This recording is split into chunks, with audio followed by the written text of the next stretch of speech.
me once, but I ain't falling twice. All lies.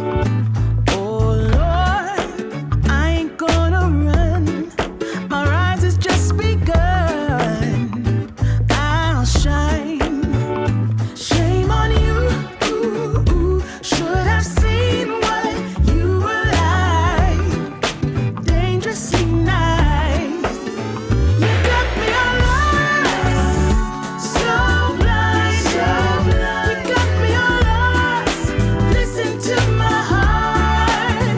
I gotta be lost. Survive. Now you're all gone, my friend. Bigger girls will come around.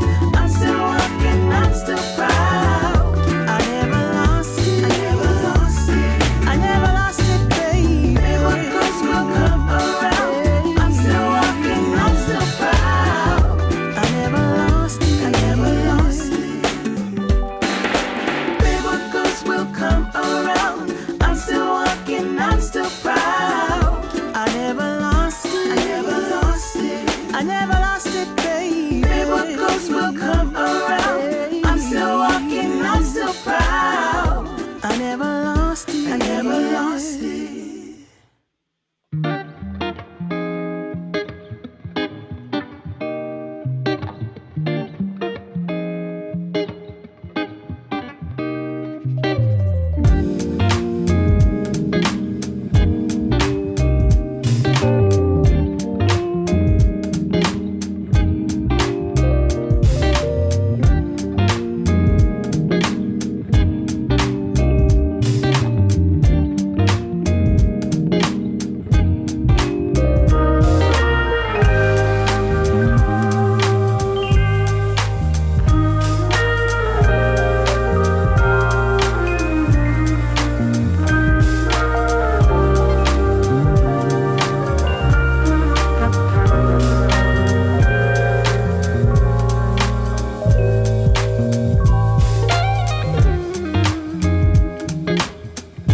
Welcome to another edition of HBCU Sports Live. I'm your host, Ken Rashad. I'm joined by Kendrick Marshall, Chris Stevens, and a very special guest who has taken a few minutes to talk to us tonight.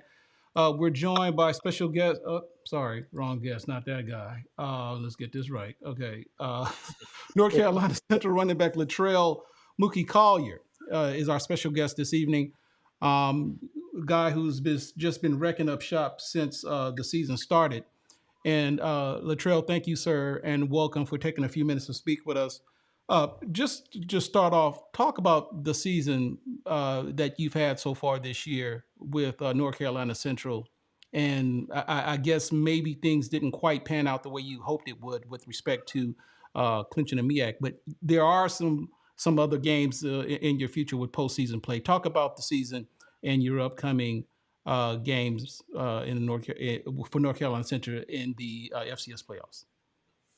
I mean, like you was just stating that the season didn't really end the way we had, intended for it to be, and that's us winning, the MEAC championship and going to the Celebration Bowl. But I'm one of those persons that, we end up losing those games, but God makes no mistakes, and I feel like there was more games in store for us, and we was able to win that following game against Dale State, and he blessed us with the opportunity to be in the FCS playoffs.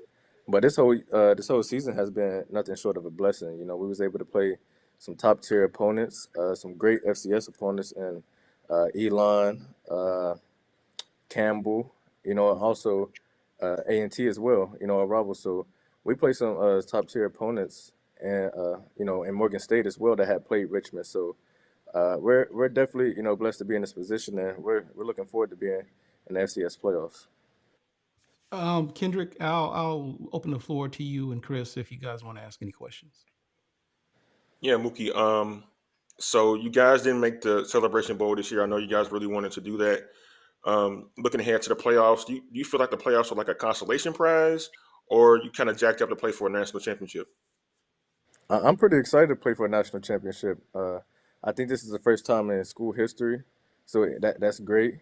And just being able to play against FCS opponents that's in the playoffs, just be in this position to show that HBCUs can do it. I think they said the last time an HBCU was in the playoffs was maybe FAMU in 21, and I think that didn't really go too well. So I know they probably got a different view on HBCUs being in the playoffs, but so hopefully we go to Richmond and we can change that viewpoint on HBCUs being in the playoffs, and this can be something that happens from here on out for HBCUs that's not able to go to the Celebration Bowl. Mookie, you guys have had a really tough schedule, as you've mentioned. You've played Elon, you've played Campbell. You guys went out to UCLA. Just how do you feel like those games will prepare you for Richmond this coming Saturday? And if you get past Richmond, Albany after that? I mean, that prepares us well a lot, just not with, this game upcoming, but just throughout the season as well. Like we said, we went down there, we went to UCLA, played them.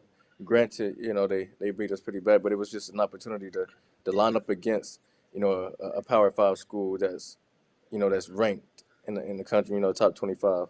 And then playing in Mississippi Valley State in the Coast Stadium, then playing, Eli and Campbell and so forth and so on. But playing teams like that, well prepared us, and it prepared us for conference play as well. But we're definitely looking forward to playing Richmond this Saturday, and if we, able to do what we do, and that's, being consistent, we should, hopefully, a little winnily, we should be able to play against Albany. But it all starts with, preparation this week and what we do, in practice and outside of practice about, taking care of our bodies and doing what we got to do to make sure we're prepared for Saturday's game. And what do Yeah, you Mookie. think? Oh, go ahead, Chris. Oh, sorry. I was going to say, obviously, Morgan has already played Richmond. I mean, you've seen, this is going to be your fourth game against the Coastal Athletic Conference team. What do you think that you guys can take from, a little bit of, do you guys plan to take a little bit of what Morgan did, or is it just, focusing on what North Carolina Central does, going up in there on Saturday? Just really focusing on what North Carolina Central does.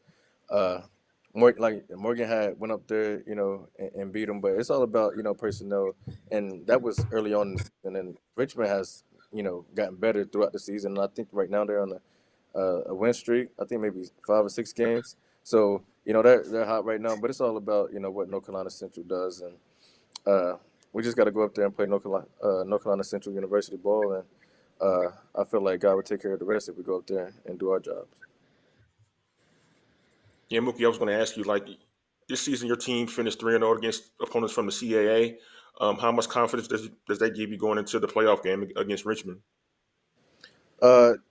Really, it's just one of those games. It's another game, like you said, we're 3-0 against conference CAA teams, but it's the playoffs now. It's teams gonna be more amped up, and a lot more is on the line. But just being able to go 3-0 against CAA teams is a great thing, and we was able to accomplish that. But this week we know it's going to be different. And I mean, I'm sure, Richmond knows that, we was kind of 3-0 against CAA teams. So that, that whole thing is probably going to be, up in the air. So we know we're going to get their best, and we're definitely just, looking forward to the matchup. Let me ask Mookie. I just want to go back and want to address your journey in terms of how you arrived at North Carolina Central. Now, I believe you are a transfer from Marshall, if I'm not mistaken, correct? Yes, sir. Yeah, talk about that process and the decision to go to North Carolina Central. What was behind that? So it was in 2019, about the spring semester, where I ended up transferring from Marshall University. And once I put my name in the transfer portal, there was a lot of schools reaching out to me, D2 schools, some FCS schools. But I just felt like when I took my visit, I only took one visit, and that was to Central. But once I got on campus and I was able to sit down, talk to Coach Oliver, some of the coaches that was on the coaching staff, and just hear his his plans going forward. I feel like this was the place. I feel like this was the place that God intended me to be at, for me to excel, on and off the field. So I feel like this is one of the the best decisions I ever made. And just early on, I really wasn't playing that much, and I knew that I had to wait my turn because we had a great running back, one of the best running backs to come through Central, Isaiah Totten. He was here. Another senior or junior at the time was in front of me, Jordan Freeman, and then another guy, Oregon transfer, Jamal Elliott. So I knew coming here I wasn't really going to get, you know, the touches and opportunities early. So I was fine with just playing special teams. I know my role and what I had to do to perfect that. Then that following year, 2020 happened. I mean, COVID happened. So I had opted out, went back home. I got stronger, got bigger. I said in 2021, this is gonna be my year, and come out. And early on, it was I wasn't really playing too much, but towards the end of the season, I ended up getting more opportunities. And once that happened, and I was able to go out there and kind of produce, they was like, okay, they would give me more opportunities. But I feel like all that, everything that I went through as far as like not playing and not receiving my blessings early, all that stuff, like they say, God intends things to happen not to you but for you. I was using all that to grow as a person and as a football player, and I was able to learn a lot more. So when I was actually able to get that quote unquote the starting role in 2022, I was well prepared because of everything as far as the preparation that I had went through years prior to be in that position. Were you in any way familiar with HBCUs prior to coming to North Carolina Central? Were there any ties? Did it have anything to do with your decision when you decided to go to North Carolina Central? I knew of like HBCUs. I knew of A&T because they had a receiver named Elijah Bell. He's from West Virginia. He's from Wheeling, West Virginia. So I paid a close attention to them just because a guy like him. But then Tariq Cohen, he was over there, right? So and then FAMU, but I didn't know really too much of Central. But once I got in the portal and they reached out to me, and then Delaware State, because Coach Todd Greenwood, he was there, but then he ended up going being on the coaching staff at North Carolina Central. So I knew about Delaware State a little bit, but not too much. That is music to Chris Stevens' ears, just so you know. Well, actually, it's not because he's one of the ones that got away. I mean, there's a few of those, but yeah, nonetheless, we're very happy that you chose the HBCU in North Carolina Central. It's been fun to watch you play. Yes, sir. Thank you. Yeah, Mookie, you see the hat I'm wearing, right? So I ain't gonna talk too much about what happened last year, but the stiff arm you gave, man, was that like the best stiff arm you ever gave in your entire career? And do you think I like that's your signature moment of your entire football career? Man, it definitely is, the best stiff arm that I've ever had, and that game was so crazy. It's a game that I'm always going to remember for the rest of my life.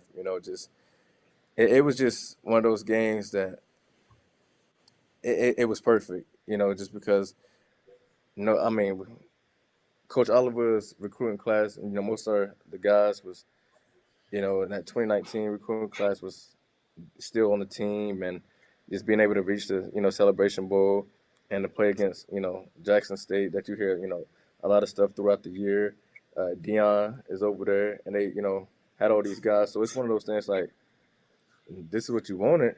So now the opportunity is here. So it's like you have no other chance just to show up and ball out. And whenever that stiff arm happened, I didn't even know that it was that crazy until I get to the sideline. They was like, "Oh, you this," and I'm like, Then I get back after the game and I go on my phone, and like my phone is just like all these notifications back to back. And I look at the video, and I'm like, man. But, but after the game, I had ended up talking to I think it was Cameron Silman Craig or something like that. I think that's his name. Yeah, I ended up talking to him some, and we was just we was joking about it. And he was just like he got to get me back, and he was just like once we hopefully Lord willingly we both able to make it on some type of level, and I see him again. But that game was crazy. The stiff one was crazy, and it was a blessing. That's pretty cool, man. So like I said before, like you guys didn't reach the goal you wanted to going back to the Celebration Bowl, but you're going to the playoffs, which is great. Now, there's been a lot of discussion in our community about what's more important, the Celebration Bowl or the playoffs. You haven't experienced the playoffs just yet, but like, how would you kind of like, I guess, assess that? Like, what should matter to the players in like planning the season and want to go to the Celebration Bowl and want to go to the playoffs? I mean, with me, because this is my last year. Just any time that you could play more games and it's a blessing. Especially with guys like that I came in with, especially with Pee Wee, Davius Richard. I'm glad that I'm able to play more games with him. But our guys was down about it because that was the goal, is to make it to the Celebration Bowl, of course. But like I said, God makes no mistakes, and we was able to get into the FCS playoffs. So now uh, we have an opportunity to play more ball, and hopefully, if we do what we got to do, and uh, we can be playing, I think, in Frisco, Texas, and winning a national championship. So the goal of winning, HBCU championship didn't really happen, but we have another opportunity to win a national FCS championship. So, like I said, anytime you can play more ball is definitely a blessing, and our guys are pretty excited for it. North Carolina Central running back Latrell, Mookie Collier. Sir, we appreciate you taking a few minutes out of your busy schedule to talk to us. We're not going to hold you long, but we do appreciate you joining us. Good luck to you in the playoffs. And again, thank you for taking a few minutes to talk to us. And so, thank y'all so much. I appreciate y'all. Y'all enjoy the rest of y'all night. Right Thank now. you. You too. You too, man. Yes, sir. Thank you. So, gentlemen, what are we to make about that? I mean, we're not doing closing arguments just yet, but your thoughts about that? Well, for me, I get, I'll be honest with you to start off. Chris Stevens, I'll own this, I'll put my hand on the Bible, whatever. I'll say when they announced the Celebration Bowl, I said it was the worst idea ever. And after coming around to seeing how the schools were going to benefit from not just the payout, because the payout is nice for both schools. I mean, it's 6-7 figures, pardon me. I mean, as our schools can attest to, 7 figures can go a long way. So not only just the payouts, but just the overall exposure of being the first bowl game, being on ABC, not ESPNU, not ESPN 27, none of that, but ABC. The first bowl game of the bowl season on ABC the week before Christmas in the Black Mecca of Atlanta, Georgia. Don't get no better than that.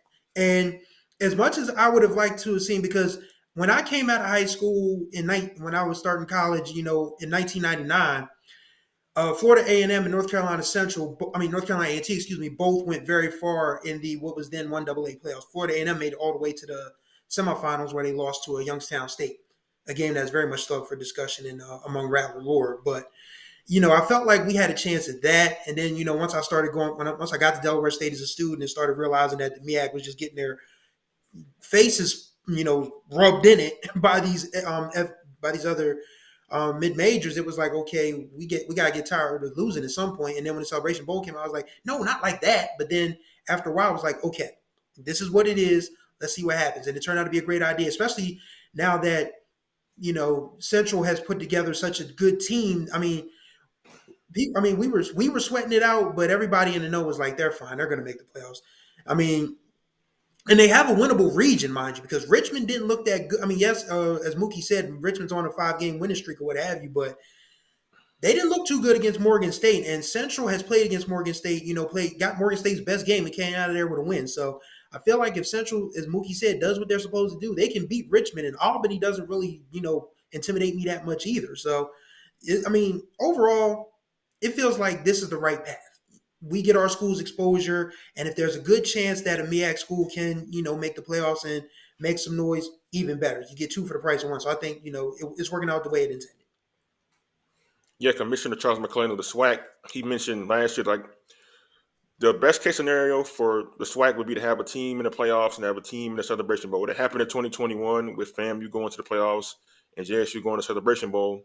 It's happening for the MEAC this year with Howard going to the Celebration Bowl and NC Central going to the playoffs. I mean, like, despite the fact that at first I was like you, Chris, like, I didn't like the idea. I thought the players don't get to decide, their fate for postseason play. This is all like on the administrators and TV to decide it. But as the years have gone on and we talk to more coaches and more players, they have taken a liking to playing in the Celebration Bowl. They like the bigness of it. They like having stakes attached to it. And they like what it does for the exposure for university. I know when North Carolina A&T were going, 4 out of 5 years, the school president talked about like how enrollment increased like every year because they got so much exposure. The Celebration Bowl was one of the big reasons why Tariq Cohen ended up being drafted because of the game he had against Alcorn State.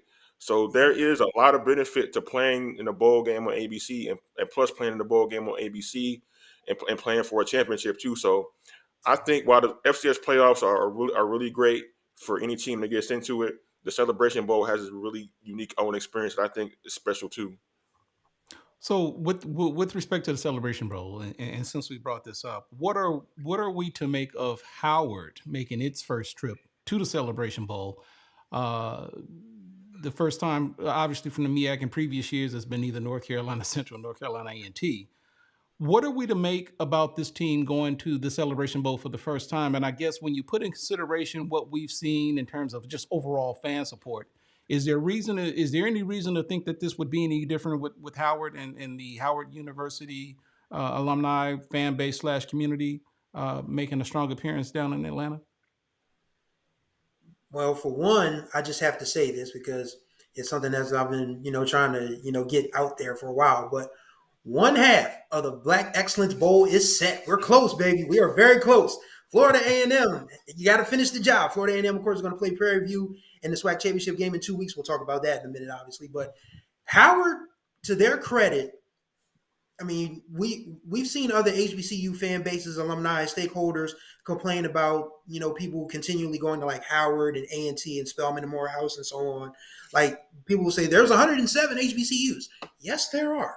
But there's only one Howard University, and that Howard, alumni base, they don't, I mean, it's not just central to DC. I mean, you've got a strong Atlanta base. You've got North Carolina. You've got South Carolina. You've got Florida. You've got Tennessee. You've got people that are probably going to fly in from the West Coast or the Pacific Northwest or even further up the East Coast where I am in Philadelphia, New York, New Jersey, Boston, and on in New England. So Howard, everybody loves a winner. And this is the first Howard outright MEAC championship since the days of Jay Walker before he was wearing the Steve Harvey suits. He was actually a quarterback in 1993 when they went 11-0 and won the Black College National Championship. So this is a team that is going to get support. Like, I'm actually looking forward to it. Again, Florida A&M has to finish the job, but if we get the Black Excellence Bowl in Atlanta, I guarantee, to quote Charles Wade Barkley, I guarantee is going to set an attendance record. Hey, Chris, you're forgetting one more element. The VP is an alum of Howard. Ah, yes. God bless the Caves. Woo. Hello, VP Harris. How are you? It's gonna be a lot of strolling down in Atlanta, man. I'm telling you that right now. Yeah, but like Howard, like it's a really good story because we tweeted out Saturday after they won, like the state of the program when Larry Scott took over was in the dumps. Ron Prince had just resigned after so many allegations of player He was not. mistreatment. Yeah, Actually, Kim, yeah, go ahead, yeah. Chris.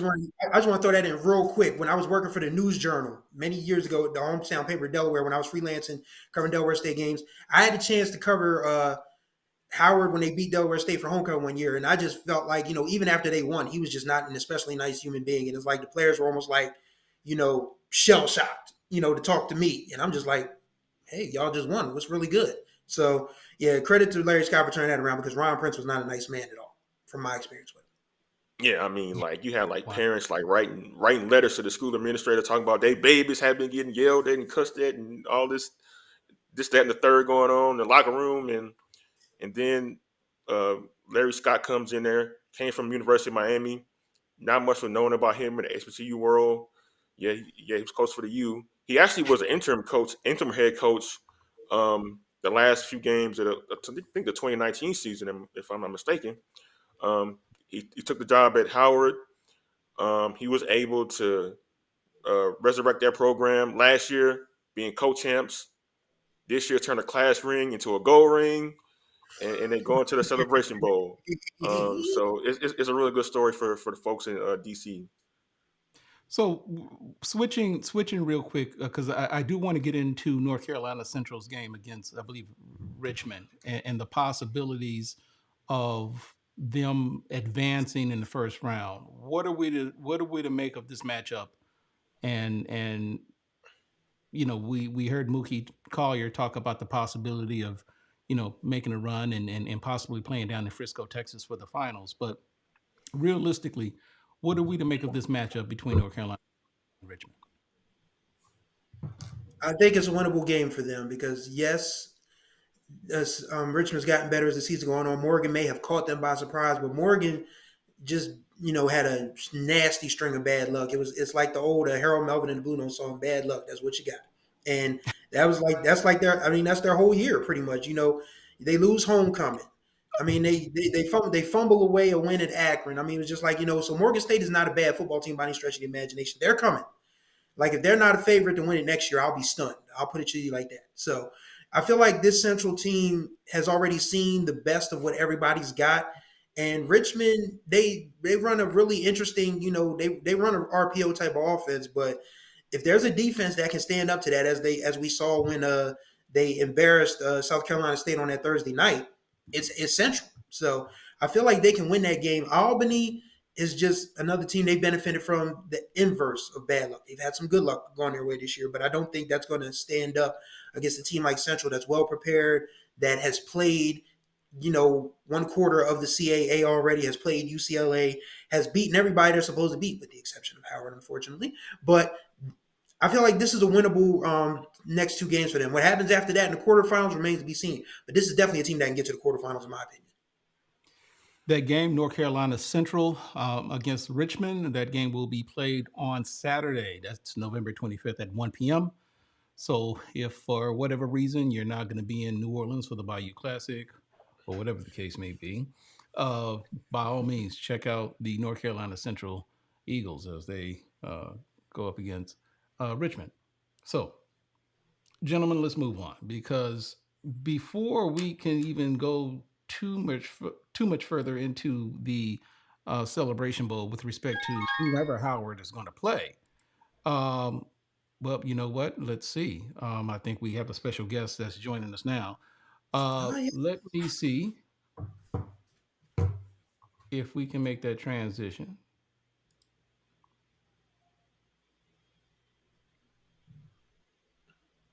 Okay, I guess not.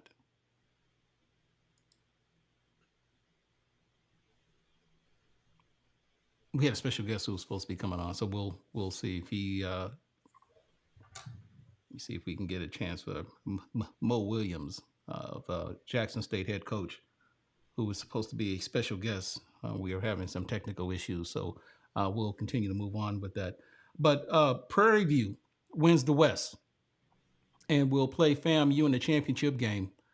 Gentlemen, what are we to make about Prairie View and them winning the West and possibly, and winning the possibility of playing against FAMU in the SWAC championship game? What are your thoughts about that matchup, Kendrick? I think FAMU is going to win the game. I think the last few games of the regular season, they had been just trying to get by to get to this point. And I think now with the week and a half to prepare for an opponent, everybody's going to be healthy. They're playing at home. I don't see how FAMU is going to lose this game. I mean, when you talk about Prairie View, for all intents and purposes, they kind of backed into the SWAC West championship. They needed a lot of breaks to fall in their favor. Number one was Southern falling off the face of the earth. Number two was Alcorn State somehow losing the test to Southern. That happened. And they were able to survive Alabama State. Despite the fact, they had jumped out to a 2-touchdown lead in the fourth quarter, it kind of got a little dicey. But they were able to hang on. They do have a really good defense, does Prairie View. The quarterback, Conley, is a really good quarterback too, but they just hasn't been consistent enough. I know Bubba McDowell talked this morning during the SWAC coaches press conference about how their roster had been hit with the flu bug, and so they were down quite a few players on Saturday, but they had enough depth and made enough plays to win that game. But they're going to need to be full strength against FAMU because FAMU has the number one defense in the country. They have a tremendous offense, and so I see this game being a blowout. It was kind of that way when these teams met earlier, and so I don't think anything's going to change from that. Prairie View should be glad they're in a championship game, but I don't think they have enough talent, enough depth to hang with FAMU. I'm not trying to be disrespectful. I'm just saying, just based on the way the teams played throughout the season, I just think this FAMU is a far superior team in this one. Okay. Chris Stevens, Kendrick thinks Prairie View has no chance. Your thoughts? Momentum and fate are very tricky mistresses, as I've said on this program prior. Last year, Prairie View had a chance to win the SWAC West, and the unfathomable happened. The spirit of Willie Satellite Totten and Mr. Jerry Lee Rice and that crew overtook the current edition of the Delta Devils and kept Prairie View from their appointed destiny in the SWAC championship game. Of course, there was no such issue this year as they held on to beat Alabama State. So Bubba McDowell's boys have crossed that first bridge. The next bridge is going to lead to Bragg Memorial Stadium and an absolute madhouse. But if you can survive the SWAC West, which was just an absolute, Pier 6 brawl, and you come out of that with the championship and you get your chance at Florida A&M, there's nothing for them to be afraid of. And granted, yes, Florida A&M, they've moved all the way up to number 5 in the AFCA coaches poll for 1AA or FCS now. So, Florida A&M is considered to be a top 5 team in this country, not in HBCU football, in the country. So this is going to be a tough sell. But, Bubba McDowell, to his credit, he played at the U. He was an all-pro safety with the Houston Oilers once upon a time. Big games ain't nothing to him. And he's going to have his guys ready. So I don't think it's going to be a blowout, but I'll say Florida A&M ends up pulling away late. Well, Kendrick is you've already started to excuse the expression, piss some folks off. I made the Panthers fans mad, but I said before, I want to be disrespectful. So Johnson says PV controlled its own fate and beat every team in the West. How is this backing in? So because of Alcorn State had a won last Saturday, they wouldn't have gotten in. That's how. Right, and if we're going to put things in this proper perspective, we need to go back even a couple of weeks, because at one point Prairie View had a chance, but they needed a lot of things to happen. They needed Grambling to lose. They got that. And like you said, they needed Alcorn to lose. They got that. And yeah, they controlled their destiny the final week, but that was not always the case during the course of the year. Not to mention that all of the wins that Prairie View currently has are against teams in the Western Division. There are no wins against teams Well, with the exception of this win against Alabama State, but that's basically what put them in this position. So I think we need to kind of put things in its proper context. Prairie View did control its destiny in the final week, but that hadn't always been the case earlier, the last 3-4 weeks of the season. And plus, Ken, Chris, let me chime in right quick. Like the SWAC yeah, West wasn't a very no, good it was very weak. division Yeah, it was a either. weak Yeah, very division. weak division. So Yeah, they won the yeah. best of the midgets. So well, make of that what you will, but that's how it went down. Wait, what did you say was the best of what? The best they were the best of the midgets, man. The best of the midgets. Oh wow. Okay. You know what? We're going to talk. We're going to get back on the SWAC West a little later, but we do need to talk about Benedict and the Division II playoffs. We've got a team in Benedict that will be making. They had a bye last week. They're going to face Lenore Ryan in Division II playoffs. Virginia Union was eliminated.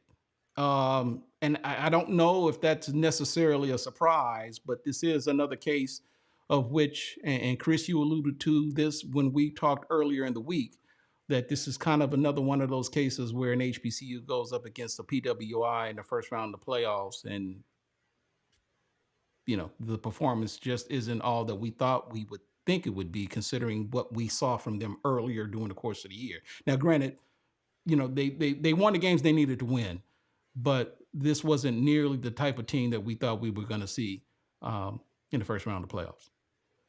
Yeah, and one thing about the Pennsylvania State Athletic Conference, because I'm familiar with that, because I've covered a few kids in different sports that have gone on to play PSAC ball and football, basketball, whatever. And when I catch up with them, they're like, it's one of the toughest conferences in the country.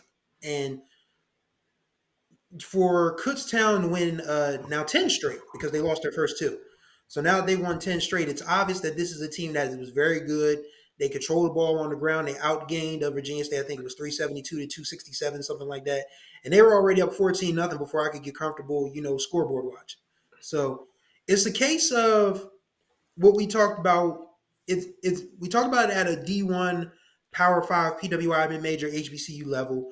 It applies to Division II as well. Division II PWIs, they have just a little more when it comes to line play. As I discussed last week, that area of Pennsylvania, it's definitely the farmer in the Dell type of place where you got some big corn-fed kids up there that can control the line of scrimmage and make your life a living.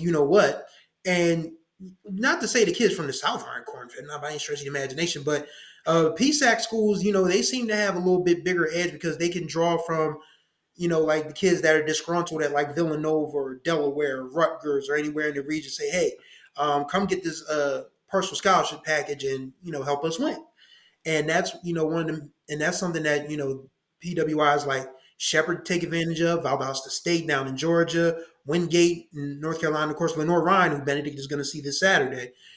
It seems like, it's a battle of resources, and the ones that, and the resources that they have just trump HBCUs by just a little bit more. And that's unfortunately what happened to Virginia Union up in near Allentown on Saturday. Kendrick? Yeah, like our colleague Jared Hoffman chimed in on the chat. He said Virginia Union's offense was too one-dimensional, and that was the case in their game last Saturday. I know they got Jada Byers, who's one of the best running backs in the country at the Division II level. But in order to win the playoffs, you got to have some variety to your offense. And when Virginia Union couldn't do what they normally do, they didn't really have a plan B, and they fell behind quickly, and they were never able to really get back in the game. So it wasn't surprising that they ended up losing, but they had a really good season nonetheless to even make it to the playoffs out of the CAA. As far as Benedict goes, they should be favored in this one. Um, I know like a lot of rumors are swirling about the future of their head coach, but they could put that aside and focus on the task at hand against a good Lenore Ryan team. But I think having a home game helps in this regard. I know, plus Benedict played in the playoffs last year too, so they have that experience of having that postseason experience going from one year to the next. So I think Benedict, with those factors in hand, the experience they gained and just the confidence of going through the season, taking everybody's best shot as the defending conference champion is going to help them in the run they hope to make in the playoffs. I hesitate whether or not I should even bring this question up, but I think it is one that's worth asking, considering what we saw last week with Virginia Union. This is another situation where we've got a team in Benedict that has literally just pretty much dominated just about every team that they played during the course of the season. However, this is the playoffs. It's a different team. It's a different situation.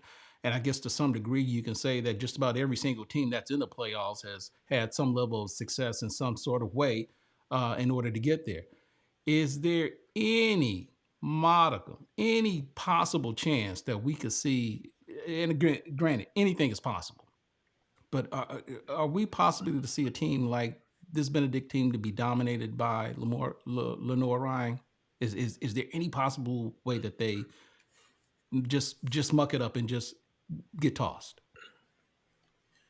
Well, I can tell you from last week that Lenore Ryan is not going to muck it up. They're going to go through the air. Quarterback Sean White, he was 25 of 31 for a cool 398 yards and 5 touchdowns as Lenore Ryan beat Shepherd 63-17. So this team is going to air things out. They're going to. They also have a running back that ran for close to 100 yards, but they, saw something that they liked in Shepherd's pass defense that allowed them to throw for nearly 400 yards. So will that be the case with Benedict? I don't know, because that defensive line, with Luber Danellis and Jaden Broughton is very nasty, and Jerron Kilpatrick in the secondary is going to be very tough to pass on. So it's not a given that Lenore Ryan is going to have the same success as they had against Shepherd. But Benedict, this is the most highly touted Black college football team probably outside of North Carolina Central and Florida A&M. So they have to show up and show out. They have to win this game at least to not be considered a one-hit wonder, or even worse, in with respect to that program, chokers, as people like to call teams that don't get it done. And that would be that would just be disappointing to label them in that way, but that's, the way sports fans think, unfortunately. But if you had to, make me pick, I do think that Benedict does have enough to get it done. It's going to be tough, but you don't get to be 11-0 just by accident. So I feel like Benedict has enough to get it done. That's an 11-0 Benedict College team going up against an 11-1 Lenore Ryan College team, the Bears. That game is also scheduled for Saturday at 12 o'clock. So we'll see how that turns out. Let's take a look at Week 14 previews. And while pretty much the postseason play with the FCS levels pretty much determined, there are 4 teams in action. 3 FCS teams, 1 Division II team, playing in traditional games, starting with the Turkey Day Classic, Alabama State versus Division II Tuskegee, and then, of course, the Bayou Classic, Grambling and Southern. Turkey Day Classic will be Thursday, and what makes this game somewhat intriguing to me is that while both of these games are ultimately going to be for bragging rights, Chris, I asked this question and I asked you guys this question too. We're looking at an Alabama State team that's going to be going up against a Tuskegee team that's shown that it's more than capable of holding its own during the course of the season. But this is an Alabama State team that lost to a Division II Miles team earlier this year. Lost to Prairie View last week.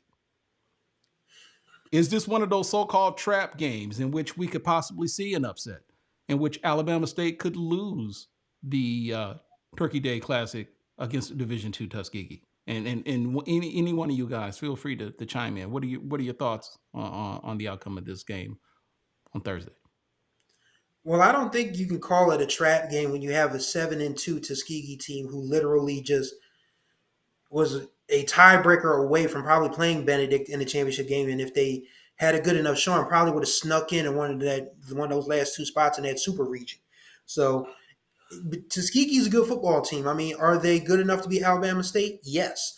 But Alabama State has, started to kind of, their offense is still iffy, but it's just not, oh my God, let's pray for pick sixes and scoop sixes now. They can actually put together drives. They're not pretty, but they have drives that can, led by their offense that can get the job done. So, pride is always going to be a thing that carries you in a game like this. I mean, of course, Alabama State, they want to finish 7-4. Eddie Robinson, has overcome the who's SWAC gate to put together a really good football team this year.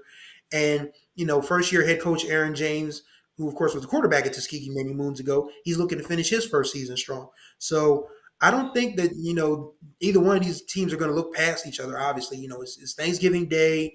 It's the only college football game in Alabama that matters right now because, I mean, Auburn stunk up the joint against New Mexico State, and Alabama has a pretty good, chance to win this weekend. So I don't feel like, I mean, all eyes of the state are going to be on the Turkey Day Classic. So it should be a very good game. And if you had to make me pick, I do think that not Albany State, excuse me, Alabama State gets it done. Kendrick? Yeah, I'm going to reluctantly agree with Chris and say Alabama State gets it done. That loss to Miles still is kind of fresh in my mind. I'm thinking like they don't want to be the first Division I team to lose to two Division II teams in the same year. That's got to be motivation to come out and play, man. Like you don't want to have that on your resume if you're Eddie Robinson Jr. So I think they win on that one. As far as the Bayou Classic goes, I do not know how that's going to play out because Southern has a new coach. I don't know what their game plan is going to be. I don't know how they're going to approach the game. I'm pretty sure the players might be motivated to say, hey, like, let's win one for our coach who's going through chemotherapy right now. But at the same time, you don't know how these games are going to play out. Like Grambling, they're going to have their best season that they're going to have since, 2019? So they're motivated to finish on a high note. I know a lot of Grambling Knights like Ken Rashad probably are not happy with the way the season ended up turning out, but they were mathematically in the SWAC race in the last week if some breaks had to go on their way, and the Bayou Classic would have mattered more this weekend, but it doesn't. But I think like you throw the records out, as the old cliche goes, and I think this is going to be another classic Grambling and Southern game. I don't know who's going to win though, but I'm excited to see like the outcome of that one. Yeah, both teams are in this game 5-5, and if there's any silver lining, I guess if there's anything other than pride on the line, someone's going to finish the season on with a winning record, and one team is going to finish the season with a losing record.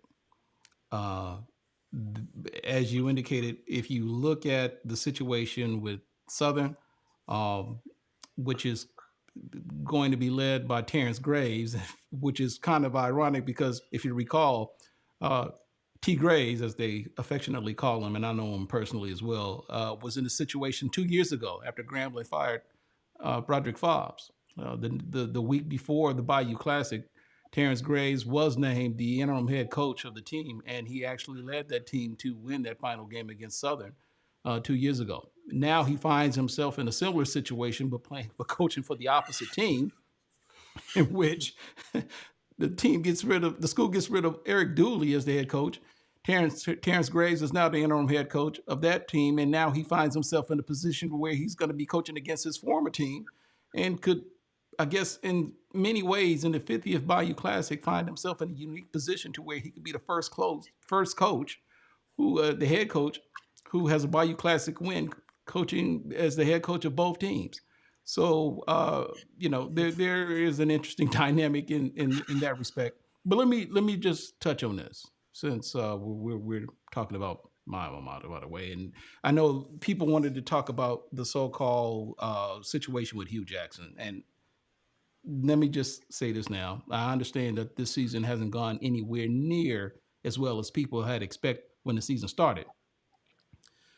But win or lose, I'm going to just tell you guys now, Hugh Jackson isn't going anywhere. Not because of whatever this, I don't want to go down the road, but Hugh Jackson isn't going anywhere. For one, he currently is in the second year of a 4-year contract. So he's got 2 years left in his contract after this season.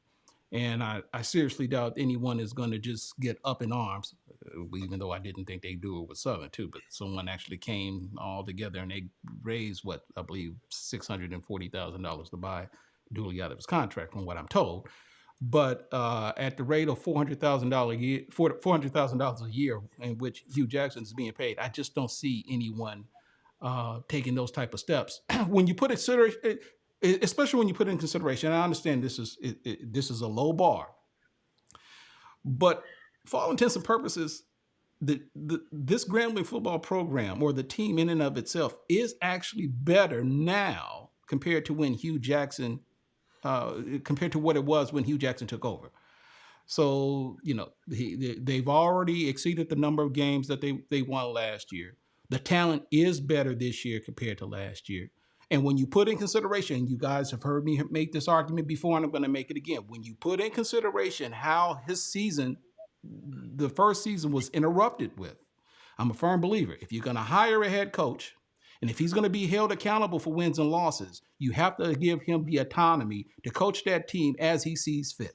So if it means him having to go out and hire Art Browse as an offensive coordinator, so be it. But if for whatever reason he hires a coach and then someone higher up, whether it be the board of trustees or the governor or whatever the case may be from Baton Rouge, says, you know what, he can't coach for this team, he's got to go, then you know what, you can't hold the head coach responsible at that point, because now you've chopped the legs from underneath him and he's got to pivot on the fly.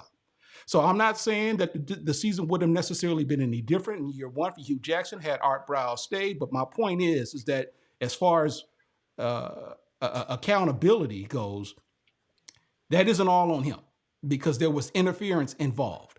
So ultimately, as far as I see it, year two of the Hugh Jackson era is literally as far as I'm concerned, is year one.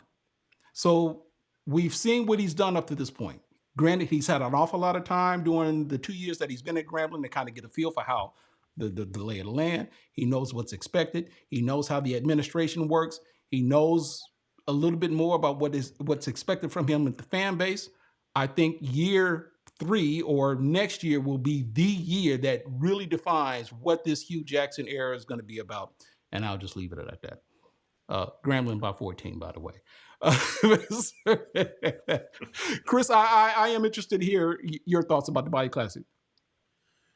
Well, going back to the situation with Art Browse, you literally, and I'm probably going to lose some folks with this, but you literally cannot have a guy here who was presiding over a program that was involved in some very nasty business, and you don't want that stain or that stink on your institution. Quite frankly, you can. I mean, people can dress it up however they want, but the stuff that was going on at Baylor University under Art Browse was just diabolical. But keep in mind, though, it was eventually confirmed that he had no culpability over what happened there. People can say that, but at the same time, you are the head football coach. You know what's happening with your program, whether people want to say he did or not. That's like me. That's like me. Like let's say I got a ne'er-do-well cousin that is robbing a bank. He's trying to rob a bank because he's on that powder or whatever. If I drive him to that bank and he goes in there, everybody on the floor, down, put the money in the bag, and he comes out with that bag full of money. He's stumbling over himself because he's a ne'er-do-well. And he didn't forgot to put the mask over his face. But now the security camera knows who he is. He's got the LA light. He's got the LA gear with the blinkers on, so everybody can see him. And he gets in my car. I'm still an accessory. Art Browse is still an accessory, whether people want to admit it or not. And credit to the Grambling, folks for saying, okay, yes, we want Hugh Jackson, but we can't have Hugh Jackson at that price. That's just my opinion on it. I mean, other people have different feelings about it. That's just my opinion on the Art Browse thing. You just could not have that man involved with the program, with the prestige and the tradition of Grambling. That's just my personal opinion.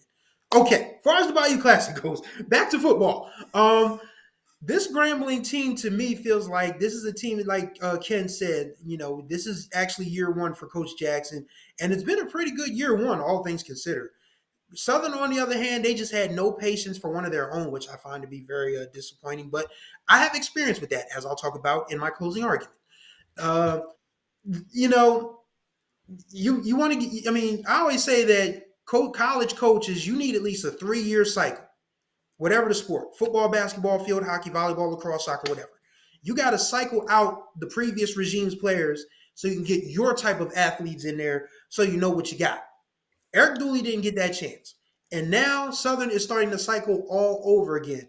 And I don't think that's going to help them this week in the Bayou Classic. I feel like this Grambling team is together. This Grambling team has all their ducks in a row. Southern is just there so they won't get fined. Word to Marshawn Lynch. So I don't know about 14, so I'll say 10. I'll say Grambling 34, Southern 24. Ooh. Kendrick, any predictions? I got if I'm making a prediction, I got Grambling like 24-14. You are a smart man. You are a smart man. I agree with both of you. I really do. I'm not going to. I wonder why that is. I wonder why that is. I guess we'll never know.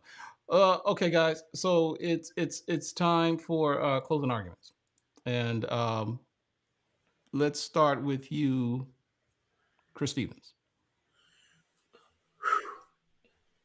Ladies and gentlemen, Delaware State alumni, if you're hearing this, lend me your ears.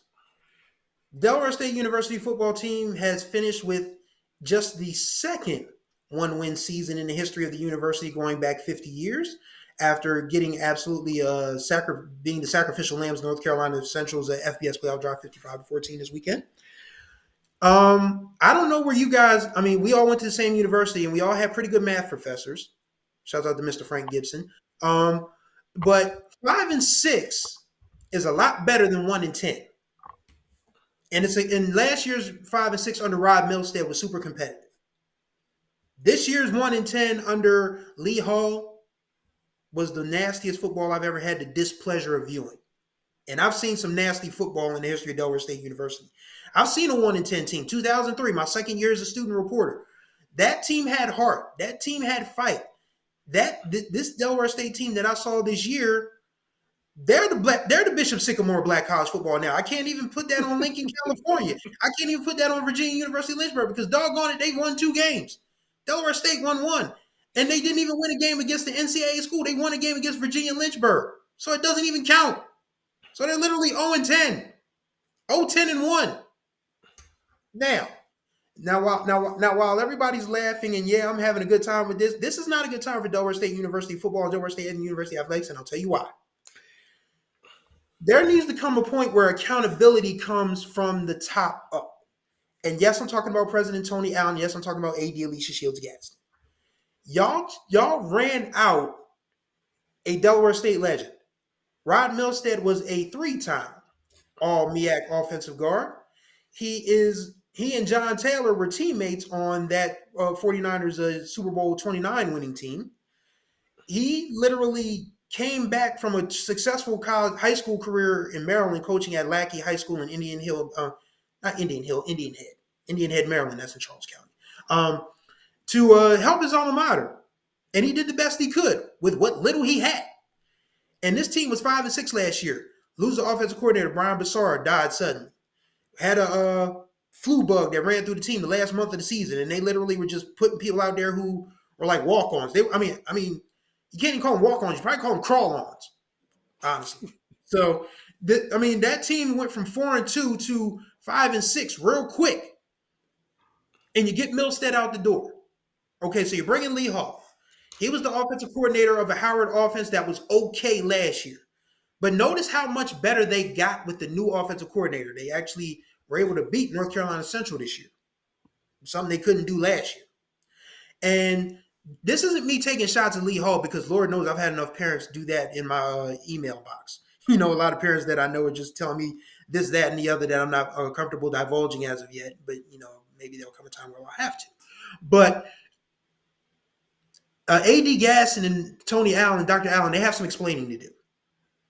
Because you can't just get rid of a coach that literally had you closer to your first winning season in 10 years than anyone ever had before, who's a favorite son of the university, dump him for a coach that won the MEAC on a technicality, on a coin flip, for crying out loud. Like that 2014 MEAC year is a year that no one even cares to talk about because it was just so stupid. It was just like 5 teams finished with the same record. It's like, oh wow, Morgan State. It's like the price is right. When somebody bids on something where it's like, okay, I'm going to bid $500 on this. And so someone said, okay, I'm going to bid 501 and retail price 502. You win. That was the 2014 Morgan State MEAC championship team. That doesn't bode very well for the future of Delaware State University football, and it doesn't bode well for the future of athletics because nobody gives a you-know-what about the football program. Like, there were more people for the Delaware State University Delaware basketball game on a Wednesday night last week that I saw during Delaware State football the entire season. That's not good. And yes, you don't want to always put your eggs in one basket when you're putting an athletic program together. But at some point, people are tired of seeing a losing football team, not just a losing football team, a decrepit losing football team. So I don't know what the future, I don't know what Dr. Allen's plans are. I don't know what AD Gass's plans are, but something has to change because you're running off alumni, you're running off potential athletes. You've got bored kids who literally either show up at halftime or leave at halftime after the band is played. That's not a way to run a football program. It's not a way to run a sports program because you need to have teams that are good. And right now, football is just probably the biggest problem that Delaware State University has, but it's not the only problem. So my closing argument is this. Somebody needs to get their head out of their behind in those offices and actually start doing something to make Delaware State athletics relevant again. Because right now, it is embarrassing to be an alum. And I love my university. So many people I know, we love our university. We're tired of coming to homecoming and just commiserating over the fact that we just got our, snot boxes rocked by North Carolina Central or South Carolina State or Howard, wherever our homecoming opponent is this year. Next year it might be MEAC. I don't know, but it's embarrassing. You got to start winning these games, man. That's really all I got. So that's my closing argument. Merrimack. Merrimack beat our doors in last year, buddy. It wasn't homecoming, but you never know. They might be homecoming next year. And then, shoot, it might even be Sacred Heart. Never mind. I'm done. Kendrick, have the floor. Kendrick Marshall, closing argument. How do I possibly follow that one? I mean, Chris was on fire, man. Like, it's impossible to go behind that. But my closing argument is this. We're a very heavy football show. It dominates our kind of coverage on our website, dominates the discussion here. But contrary to popular belief, there are other sports out there. And other sports going on right now are men and women's basketball. And for Black college basketball, this has been a very fruitful period. Lots of upsets the first couple of weeks of the season. And I'll run through those real quick. Southern University, they knocked off UNLV running Rebels. Shout out to Larry Johnson and the crew from back in the 90s. Norfolk State the women's basketball team has gone on a tremendous run. They're undefeated. They're 5-0. They're doing all this without their big-time NC State transfer, Diamond Johnson. She hasn't played yet, but they're undefeated so far. The Grambling women's basketball team, Ken Rashad, they knocked off Arizona State of the Pac-12. Jackson State, just last night, they knocked off SEC Missouri, North Carolina A&T. They went down the Tobacco Road, and they knocked off Wake Forest women's basketball team. And we be talking about Howard early in the show. Their basketball team almost beat Georgia Tech in a really close game. And even going down to the Division II level, Clark Atlanta, not known for basketball, they knocked off Mercer, a Division I team, in an exhibition game. So my closing argument is we should pay close attention to college basketball this year. I know something many folks don't watch or follow until they get closer to tournament time, but there's a lot of great basketball being played right now. There's a lot of good teams playing right now. I know for many schools, especially Division I level, you're not going to see a lot of home games probably until January because so many teams are playing so many road games for money purposes. So they're not going to be on campus for the first month and a half. But despite that, Black college basketball teams are putting the fight and they're winning these games. These kids, men and women, they deserve our support. I know sometimes we don't consider thinking about basketball until football is completely out of our systems.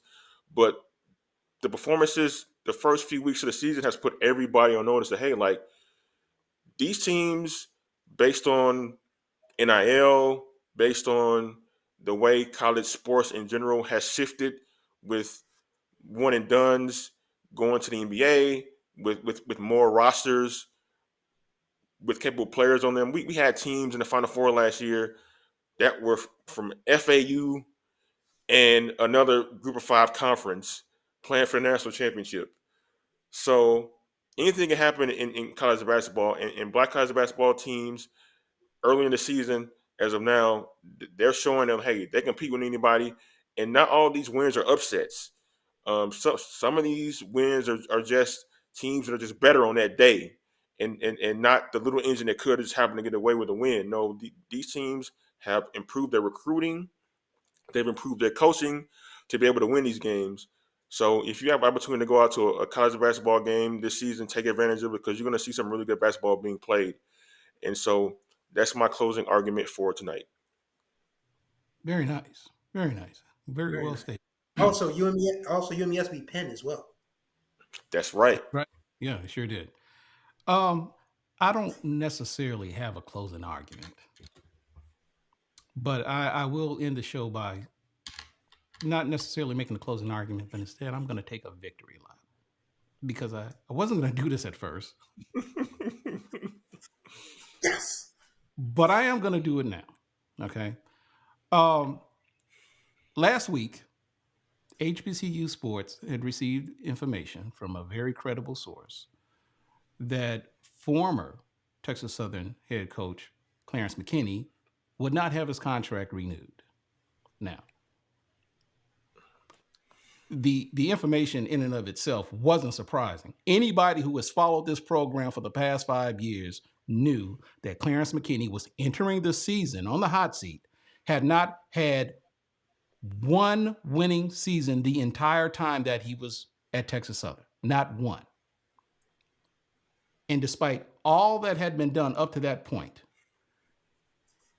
all of a sudden we got a call indicating that, well, not so much call, but there were some rumblings. You need to take the story down. You need to take the story down. And I'm like, why? Well, the story isn't accurate. And then there were other reports in which Texas Southern Athletic Director Kevin Granger indicated that that report that we published wasn't accurate, and that that the decision to determine whether or not Clarence McKinney was going to have his contract renewed had not been determined at that point. Not really, come on. But okay. So we get to Saturday. Texas Southern is up 21-0 over UAPB. And then all of a sudden, stuff happened. UAPB won that game. So the quote that Kevin Granger used was, the report was not accurate. And then we find out earlier today, around 3 or 4 o'clock, Texas Southern made the official decision that they were not going to renew Clarence McKinney's contract.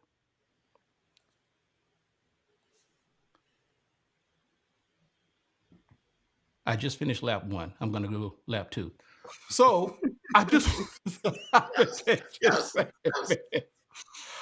all I'm saying is that of all of the stories that are out there, this wasn't anything that, granted, yeah, we were the first to report it, but nobody was blown away by this.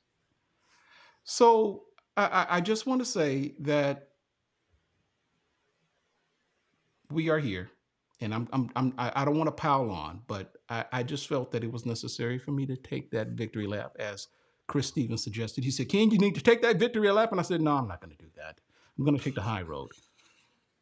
But I'm gonna take that victory lap. So anyway, Chris Stevens, Kendrick Marshall, I want to thank you guys all for taking a few minutes to take in the show. I wish all of you a happy what are we gonna say? Not a happy New Year, Thanksgiving. but happy Thanksgiving. And I just want you guys to just thank you for the opportunity to do this thing. And we'll just leave it at that. Like I said, I didn't want to pile on with respect to the closing arguments, but we're just going to end it there. So if you guys are watching us live, by all means, hit the like button, hit the subscribe button, and by all means, if you want to even donate, by all means, go to HBCU Sports floor, hbcusports.com/donate. You can donate either by PayPal or by Cash App. But again, I'm Ken Rashad. He's Kendrick Marshall. He's Chris Stevens. We'll see you guys next time. God bless you.